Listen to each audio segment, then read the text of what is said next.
Então, nessa ação penal 506-31-30-17, continuidade do depoimento do senhor ex-presidente Luiz Inácio Lula da Silva.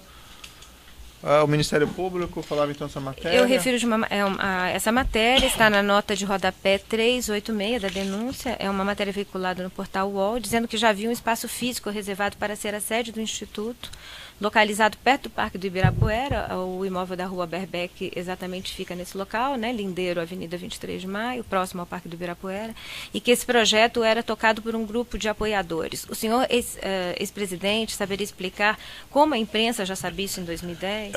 Tem tanta coisa que a imprensa já sabe que a senhora não sabe, doutora. Tem tanta coisa, doutora.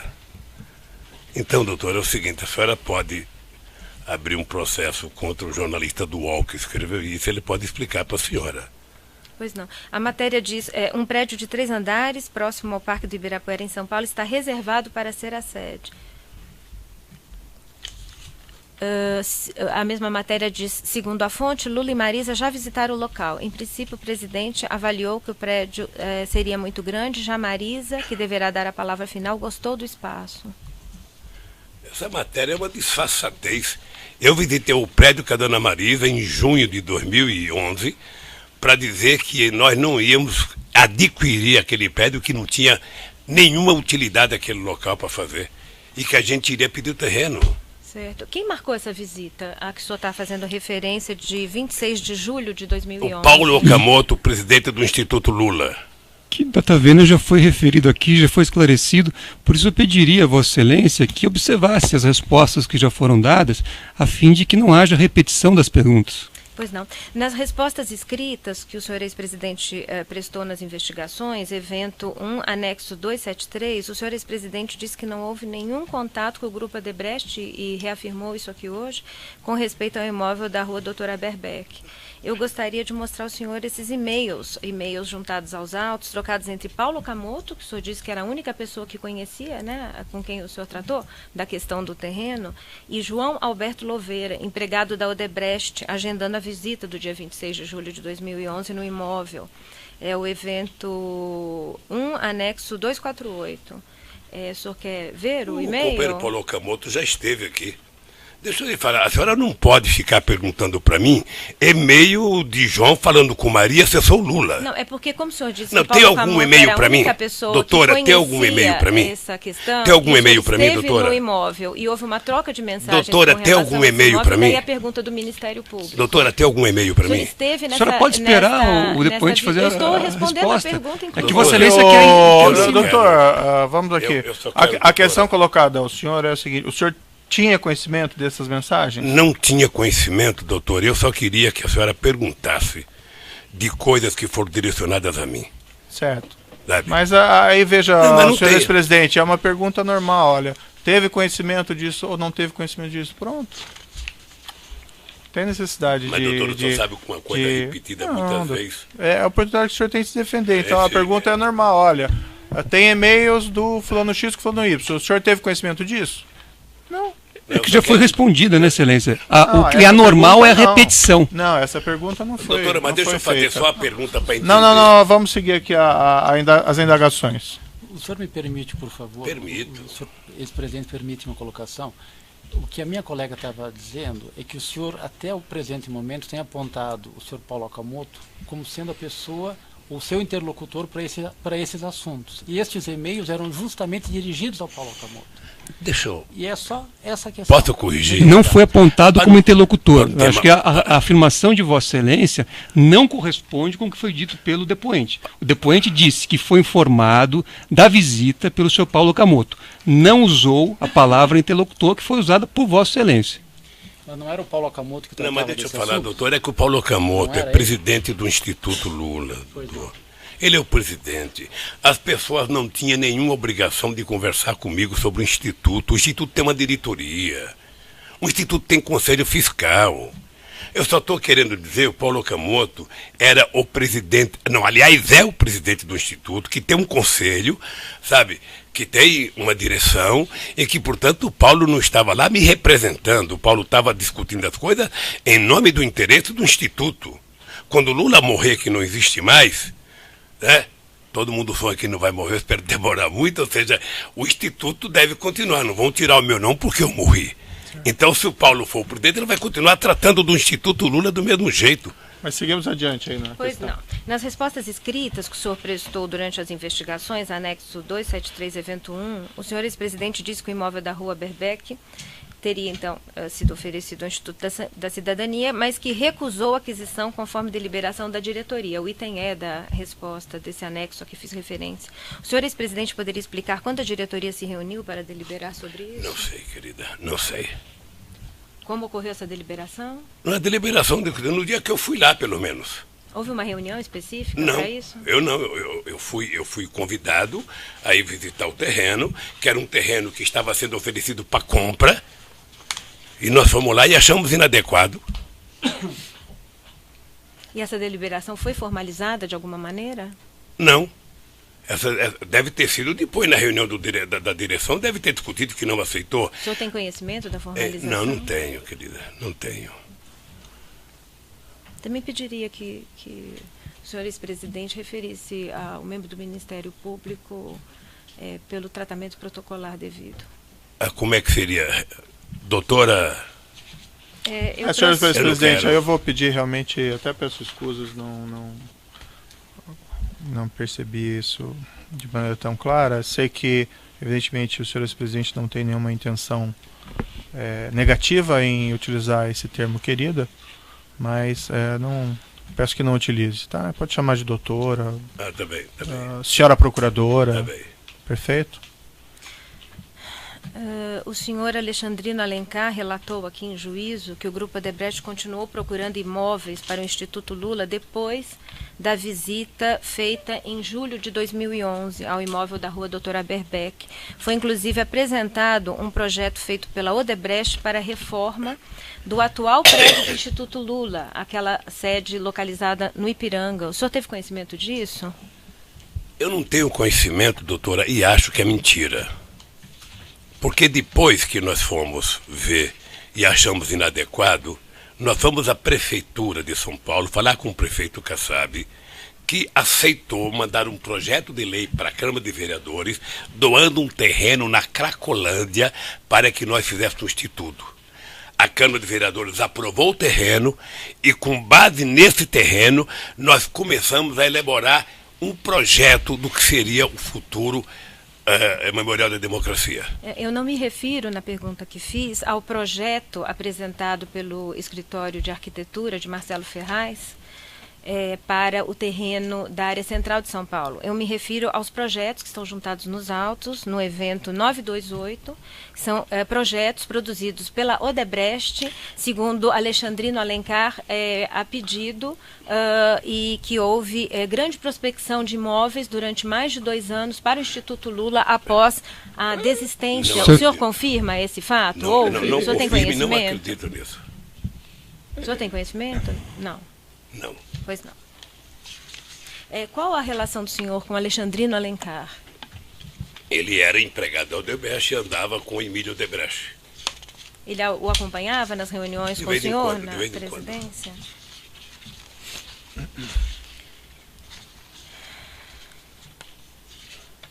Peço só um momento, por favor.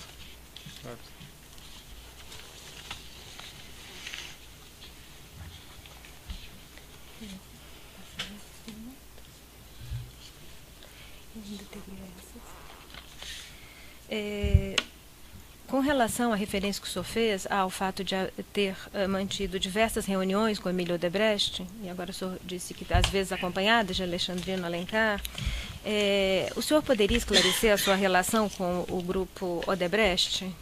A mesma relação que eu tinha com todo o empresariado brasileiro. Se a doutora se lembrar bem, eu fui o presidente que mais fui ao Ministério Público. Eu fui o presidente que mais reuni empresários de todos os setores desse país. Fui o presidente que mais viajei, sabe, o mundo. Fui o presidente que mais viajei no país e, portanto, fui o presidente que mais tive contato com empresários. Sim. Muitos, mas muitos. com todos. E o Emílio era um grande empresário, como era grande empresário a Camargo Correia, a OAS, os produtores de etanol, o Pão de Açúcar, as indústrias automobilísticas, toda a gente conversou comigo todo o tempo. Não tinha preferência a Odebrecht. Mas nessas reuniões, Emílio Odebrecht levava pedidos de interesse do grupo Odebrecht? Não, o Emílio era um empresário organizado e eu passei a adotar, sabe, todo empresário que conversasse comigo tinha que dizer antes qual era o assunto. Porque você não pode fazer uma reunião com o empresário e chegar lá, o empresário chegar com uma pauta e você não tem informação. Tá?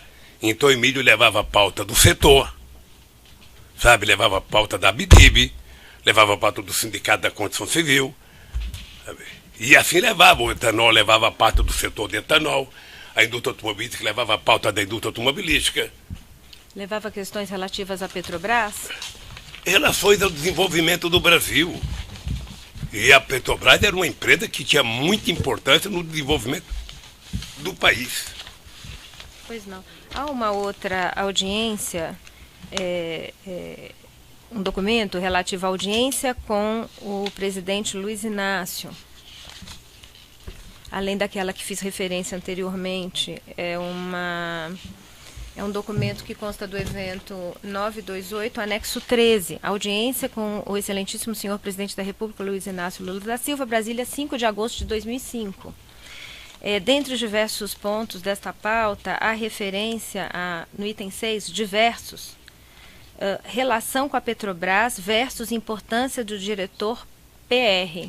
Seria Paulo Roberto? O senhor tem conhecimento? Antes, pela ordem, eu gostaria de esclarecer. Examinar o documento dos autos? Eu gostaria de esclarecer pela ordem que esse documento é objeto do incidente de falsidade também. Certo. A pergunta é se o senhor se recorda dessa certo, reunião. mas é que me parece. Se teria havido essa reunião e se foi tratado desse assunto. É que a defesa gostaria só de ter. Só de ter a palavra. palavra. Intervém toda hora no interrogatório novamente. Tudo bem, mas tudo bem, só que a lei me dá esse direito de formular a questão de ordem. Estou levando ao juízo a questão de que este documento é objeto de incidente de falsidade que ainda não foi processado. Perfeito, mas isso impede de ser feita pergunta sobre ele ao seu cliente? Isso impede, sim, impede por uma simples questão, porque há inclusive informações que foram juntadas aos autos a respeito disso. O doutor já colocou o seu ponto, agora sim. Sim, mas se Vossa Excelência puder... Não, eu já ouvi o senhor, o doutor já falou. Eu não terminei meu raciocínio, É que Vossa Excelência quer cortar a defesa. O senhor ex-presidente... O incidente não impede as perguntas e a pergunta se recorda de uma reunião em que houve esse tema, só isso. Tem medo que o seu cliente tenha que responder? Não, medo não tenho, medo nenhum. Vossa Excelência não respeita a defesa. Vossa Excelência não respeita a defesa. Mas está mais uma vez claro que Vossa Excelência não respeita a defesa. O doutor não respeita a ordem da audiência. Vossa Excelência não respeita a defesa. Então, se Vossa Excelência seguir a lei e processar o incidente de falsidade, a defesa agradece. Agora, se a lei é diferente, então a defesa vai não só lamentar, como tomar as providências legais. A sua questão está indeferida, doutor. O doutor está errado, o incidente está sendo encaminhado e nós podemos indagar o seu cliente sobre esse objeto dessa reunião. Se não se recordar ou se isso não aconteceu, isso é perfeito. O doutor não precisa intervir na audiência a todo momento, que isso é perturbador, perturba a ordem normal da audiência. Farei as intervenções sempre que necessário e Vossa Excelência não poderá me impedir. Doutor Moro, eu só queria dizer o seguinte, tá? Vamos voltar à normalidade aqui. É o seguinte, vocês têm o direito de perguntar, ele tem o direito de não concordar, o juiz Moro tem o direito de indeferir, sim, eu tenho o direito de falar ou não falar. Então está deferida a questão. Deixa eu então peço para o senhor responder. Nunca o Emílio discutiu comigo o cargo da Petrobras. Nunca. E não ousaria discutir, nem ele e nenhum outro empresário. Essa pauta de audiência é de agosto de 2005, quando Paulo Roberto Costa já ocupava o cargo. Eu não sei. Tratavam sobre atuação? Eu não sei. O senhor não sabe dizer. Pois não, agradeço. Há também um documento nos autos, evento 928, anexo 34, é um e-mail de Marcelo Odebrecht para Pedro Noviso, para o seu pai Emílio. Eu não sei se o senhor conhece o teor desse documento que está nos autos. É um e-mail de 31 de outubro de 2006, em que Marcelo Odebrecht, dirigido ao seu pai e a Pedro Novis, com o seguinte teor: Pedro, meu pai, nas conversas com Lula, equipe, acho importante mencionar em termos de pessoa. E aí tem o texto: manutenção de Guido e equipe no Ministério da Fazenda, estão afinados e jogando, garantia de não paralisação, tem o apoio de grande parte do setor produtivo e certa reação dos bancos. Manutenção de Damião e equipe do BNDES estão afinados, inclusive com o MF, imagina o Ministério da Fazenda, o que é importante. E jogando com efetividade, uma das melhores equipes em anos no BNDES. Márcio Fortes, um dos quadros mais eficientes e leais do governo, conhece como poucos e sabe tratar a burocracia do governo. Marta Suplicy, dos quadros mais eficazes do PT. Petrobras, Gabriele, Duque e Paulo Roberto, eficientes e de muita lealdade e compromisso com as necessidades do governo, sabendo conciliá-las com os interesses internos corporativos. E segue: ministérios executivos de infraestrutura, integração e transportes principalmente, precisam um choque de gestão para pôr em andamento projetos, inclusive PPPs. Eu indago ao senhor especificamente com relação à referência a Petrobras, Gabriele, Duque, Paulo Roberto, nessa época, outubro de 2006. O senhor tratou desses assuntos, senhor Emílio? Doutora, por favor, não pince apenas o Paulo Roberto ou a Petrobras. Você só quer ver o documento? Ou seja, é a primeira vez que eu vejo alguém, sabe, elogiar um conjunto de pessoas do governo, elogiar o ministro da Fazenda, elogiar o presidente do BNDES, elogiar tudo, e a senhora tenta excluir ir na Petrobras. Eu vou lhe dizer uma coisa: o Paulo Roberto era um técnico que foi escolhido por ser competente. O Zé Sérgio Gabriele era o presidente da Petrobras por competência. Portanto, as pessoas elogiarem não é demérito, não. É motivo de orgulho para quem era presidente da República. Era motivo de orgulho. Portanto, eu tenho orgulho se as pessoas elogiaram gente do meu governo. Certo, a pergunta objetiva é se o senhor Emílio Odebrecht Não elogiou tocou em essas assunto. pessoas ou tratou das questões dos diretores com o senhor ex-presidente. Eu vou repetir. Eu pensei que eu tinha respondido, doutor Moro. Sabe, não é exatamente como ela quer que eu responda, mas como eu sei responder. Né? Nunca, vou repetir, nunca o Emílio Odebrecht ou qualquer outra pessoa, sabe, de empresário discutiu comigo, diretor de empresa pública. Na pauta de reunião, também juntada aos autos, é uma pauta do dia 17 de janeiro de 2007. Só registra um papel apócrifo e que também é objeto de incidente de falsidade ainda não processado. Pois não. Trata-se do documento juntado pelo colaborador Emílio Odebrecht, que está no evento 928, anexo 8. Não sei se o senhor quer olhar o documento. Doutor, o Emílio é colaborador de quem? Do Ministério Público? Celebrou acordo de colaboração com a Procuradoria-Geral da República, homologado pelo Supremo Tribunal Federal. Sabe que eu poderia utilizar uma fala do doutor Moro. Sabe que não é correto ficar utilizando pessoas que são acusadas, que já prestaram declaração, para acusar um inocente. Pois não. Neste documento a que fiz referência, há um tópico que diz: orientação como EO, Emílio Odebrecht, proceder com JD, José Dirceu, mais AP, Antônio Palocci, e R, semanal versus J. O senhor ex-presidente orientava Emílio sobre como proceder com José Dirceu? Essa leitura é textual que Vossa Excelência fez? É fruto da colaboração. Não, mas a pergunta, a leitura que Vossa Excelência fez Não, é textual, entre aspas, ou Vossa Excelência inseriu informações na leitura? Orientação como EO proceder com JD, mais AP e R semanal versus J. Tá. A leitura anterior, então, não era textual. Não. Agora a leitura é textual. Trata-se de documento apresentado por réu colaborador. O senhor... A pergunta. A pergunta. Refaço a pergunta ao senhor. O senhor orientava Emílio Odebrecht sobre como proceder com relação a José Dirceu e Antônio Palocci? Doutora, por que eu haveria de orientar o Emílio como conversar com qualquer pessoa? Parece que ele negou o conteúdo Sim, dessas atas todas e pois nega o contato. Já está, então, essa questão já encerrei com relação às atas. Pois não.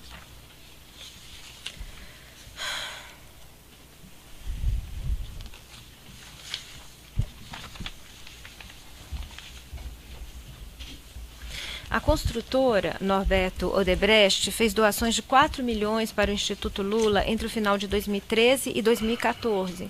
São recibos nos eventos 1008, anexo 3. O senhor ex-presidente sabe por que essas doações foram feitas? Doutora, eu já respondi, mas vou responder outra vez. A Odebrecht não tinha que pedir a opinião do Lula para fazer doação, porque o Lula não é diretor do Instituto Lula. Se ela fez alguma doação, essa doação está contabilizada no Instituto. Antônio Palocci disse que pediu essas doações para Marcelo, atendendo solicitação de Paulo Okamoto. O senhor tinha conhecimento disso? Não. O senhor Marcelo Odebrecht disse que essas doações foram deduzidas de uma conta corrente geral de propina mantida pelo grupo Odebrecht para beneficiar o governo do Partido dos Trabalhadores. E, doutora, essa é a peça de ficção mais hilariante que eu vi na fala do Palocci. Eu, sinceramente, eu não sei qual era a relação que o ex-ministro Palocci tinha com o doutor Marcelo Odebrecht. Eu não sei. Os dois têm mais de 35 anos de idade, têm autonomia, conversava e nunca me pediram para conversar. Sabe, se eles conversavam coisas, se tinha a fundo, se não tinha fundo, o doutor Palocci que explique. O Marcelo que explique. Certo, mas o dado concreto é que nem o Marcelo, nem o Emílio Odebrecht, eu nunca... Doutora, se eu responder e a senhora não prestar atenção, eu vou achar que não tem sentido o que a senhora me perguntou. O seu depoimento está gravado. Sabe, mas eu queria que a senhora ouvisse, porque quando a senhora pergunta, eu fico olhando para a senhora. Até por uma questão de respeito. Certo, mas o senhor estava respondendo, né? Eu estou lhe falando que nunca o Marcelo Odebrecht, nunca o Emílio Odebrecht, nunca nenhum empresário nesse país discutiu finança comigo. Nunca. Alguma vez lhe referiram sobre a existência de uma provisão de valores denominada conta amigo ou subconta amigo? Que está registrada em planilha? Não, eu fico sabendo disso porque a imprensa escreve. Planilha Programa Especial Italiano? Não. Eu tratava os empresários como empresários. Portanto, eu vou repetir, porque eu não sei se tem mais pergunta, doutor, é o seguinte. Eu tomei posse em janeiro de 2003 como presidente da República, deixei a presidência dia 30 de dezembro de 2010. Eu continuo desafiando um empresário que diga o seguinte: eu conversei de dinheiro com o Lula, seja 10 centavos ou 10 milhões. Eu nunca autorizei, nunca permiti, porque eu não queria nem perder o respeito com relação a eles e não queria que eles perdessem o respeito com relação a mim. Era por isso que esse país não dava certo. Porque o país era tratado como se fosse uma coisa pessoal. Certo, mas o senhor já respondeu isso pois aí. Não. Eu tenho uma questão adicional antes com relação à empresa DAG. O senhor conheceu a empresa DAG? Doutora, que foi eu não conheço a empresa DAG. Nem antes, nem durante e nem depois. Tudo que eu sei da empresa DAG é o que vocês falam pela imprensa, é o que a imprensa publica. Certo. Um momento, por favor. Consta que a empresa DAG efetuou custos com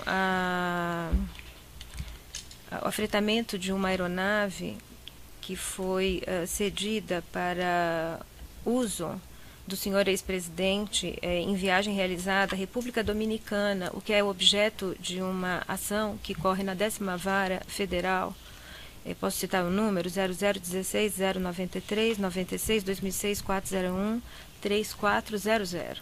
Consta dessa ação que a empresa DAG não afretou a aeronave. O senhor tinha relação com essa empresa DAG, como acabei de perguntar anteriormente? Doutora, eu fiz 76 viagens nesse mundo para fazer palestra. Eu não contratava palestra. E eu não contratava avião. As pessoas que me contratavam tinham a obrigação de me pegar em São Paulo, me levar onde ia essa palestra e me trazer de volta para São Paulo. Eu nunca fui saber Sabe quem é que pagava? Porque nos contratos meus, a empresa que me contratava era obrigado a garantir o direito de ir e vir meu. Portanto, eu não sei se quem pagou foi a Dago, Itaú, Bradesco, Bamerindos. Não tenho a menor noção. E o senhor tem conhecimento? Agora, se tiver, deve estar no contrato. O senhor tem conhecimento que a empresa DAG fez pagamento da ordem de R$800 mil para o senhor Glaucus da Costa Marques no bojo da contratação deste imóvel da rua Doutora Berbeck Brandão? Eu vi no depoimento do Glauco ele dizendo isso. Agora, pelo que ele disse, ele tinha direito de receber. É a participação dele no negócio, na venda? Qual é o erro? O senhor sabe se ele empregou recursos nessa não sei, compra? não sei.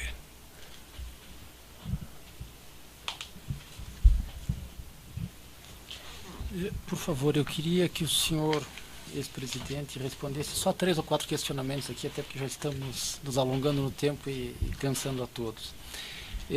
Primeiro, o senhor, quando depôs na outra ação penal, o senhor mencionou de um encontro com o Renato Duque num hangar, num aeroporto em São Paulo em 2014. O senhor se recorda desse momento? Me recordo. Tá. O senhor não ocupava mais a presidência da República, nem tinha cargo na direção do Partido dos Trabalhadores. Qual foi o objeto dessa discussão, dessa conversa? Eu já disse no meu depoimento da outra vez. Pois não. Eu já disse no meu depoimento. Pela ordem, Excelência, esse fato também não consta na denúncia, quer dizer, Vossa Excelência está... Mas respeito à contextualização dos fatos... Sim, mas não é objeto da denúncia, é isso que eu estou afirmando. Se não é objeto da denúncia, já foi... Sim, mas já foi esclarecido no depoimento anterior, não é objeto da denúncia, então, diante disso, a defesa técnica orienta que o depoente não responda, não é objeto da denúncia. Tem alguma questão complementar, doutor, sobre esse conteúdo que gostaria de fazer, ainda que a orientação seja para não responder? Não, eu queria só que ele esclarecesse qual é a razão pela qual ele conversou com o Renato Duque, até porque, doutor, se o senhor me permitir concluir, por favor, o senhor ex-presidente disse aqui que não tinha relações com ex-diretores da Petrobras, que não lidava com eles corriqueiramente, no dia a dia. Tá? Então eu queria saber qual é a razão de, neste momento, ter encontrado o Renato Duque. Mas se a orientação é de não responder... Esta questão, como eu já disse, não é objeto desta ação penal. Então, aqui o depoente está para fazer sua autodefesa em relação ao objeto dessa ação penal. O objeto dessa ação penal são 8 contratos firmados pela Petrobras. Certo, com consórcios da empresa Odebrecht já entendemos a posição e 2 imóveis. Então, o senhor ex-presidente não pretende responder essa questão? Não, ele poderia fazer como o senhor fez no começo. Certo. Mas assim, doutor, tem alguma questão adicional relativa ao que ele já respondeu? Porque ele já respondeu realmente sobre esse fato e eu estou aproveitando o depoimento. Então, se tiver algum ponto adicional, sim. Se não, daí... Vamos deixar. Mas só mais um esclarecimento aqui. O senhor usou uma expressão quando falou do apartamento contíguo ao seu apartamento lá em São Bernardo, que houve o falecimento do proprietário e a aquisição. O senhor utilizou uma expressão que foi lógica sequencial, que a lógica sequencial foi comprar para continuar a poder utilizando aquela... Não foi feita essa afirmação. A lógica sequencial... Pois não. A lógica sequencial Sim. foi continuar pagando aluguel. Porque eu já vinha pagando desde 1998, quando eu comprei. Certo. Então, a lógica sequencial era continuar ocupando e que o aluguel continuasse a ser pago, era isso. Mas quem fazia o pagamento dos aluguéis já foi esclarecido. Da República? Doutora, de 2007 para diante, quem pagava isso até o dia 31 de janeiro de 2010 era a segurança da Presidência da República. A União Federal. Né? A Presidência da República, a União. Isso está documentado nos autos, Excelência. Várias vezes foi feita essa afirmação. Você acabou de dizer que ele vinha pagando. Certo, consta o documento dos autos. Não, o ponto só que eu queria esclarecer aqui é que o senhor não cogitou da compra do imóvel... Não cogitei da compra do imóvel porque a dona Marisa não queria morar mais lá. O terceiro aspecto que eu queria que Vossa Excelência, por favor, esclarecesse é o seguinte: o senhor Antônio Palocci foi seu ministro, foi seu companheiro de partido, o senhor o demitiu como ministro, ele foi eleito deputado federal, o senhor conhecia talvez melhor do que qualquer uma das pessoas nessa sala. Tá? Eu pergunto, o senhor nunca identificou essa faceta que o senhor, tão negativa que o senhor está atribuindo? Não, eu terminei elogiando o Palocci. Eu disse que o Palocci foi o ministro da Fazenda muito competente, que ajudou muito esse país. Tá? Eu disse que eu não conhecia, era essa simulação que ele fez aqui a semana passada. Ele veio, doutor, me desculpe, mas ele veio para cumprir um ritual. Quem conhece o Palocci, como eu conheço, percebeu que ele estava cumprindo um ritual. Eu já vi o Palocci em situações difíceis na área econômica.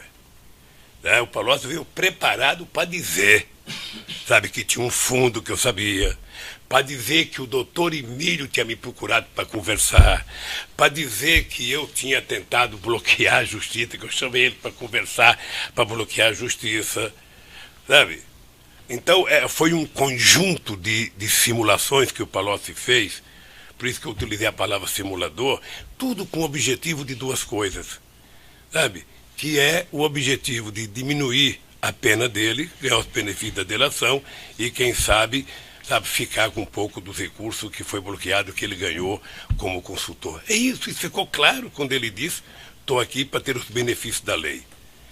Eu lamento, porque eu sou um cara que gostei muito do Palocci, tive boa relação com o Palocci, acho que o Brasil deve ao Palocci, sabe? Mas, lamentavelmente, sabe, o Palocci se prestou a um serviço, sabe, pequeno, porque inventar inverdades para tentar criminalizar uma pessoa que ele sabe que não cometeu os crimes que ele alegou é muito desagradável. Eu fico pensando como é que está pensando a mãe dele agora, que é militante do PT e fundadora do PT. Eu fico imaginando como é que estão as pessoas que militavam com ele no PT. Então é lamentável. Eu, sinceramente, não tenho raiva do Palocci. Não leve essa imagem que eu tenho raiva do Palocci. Eu tenho pena dele ter terminado uma carreira tão brilhante da forma que ele terminou. Certo, vamos interromper pelo tamanho do áudio.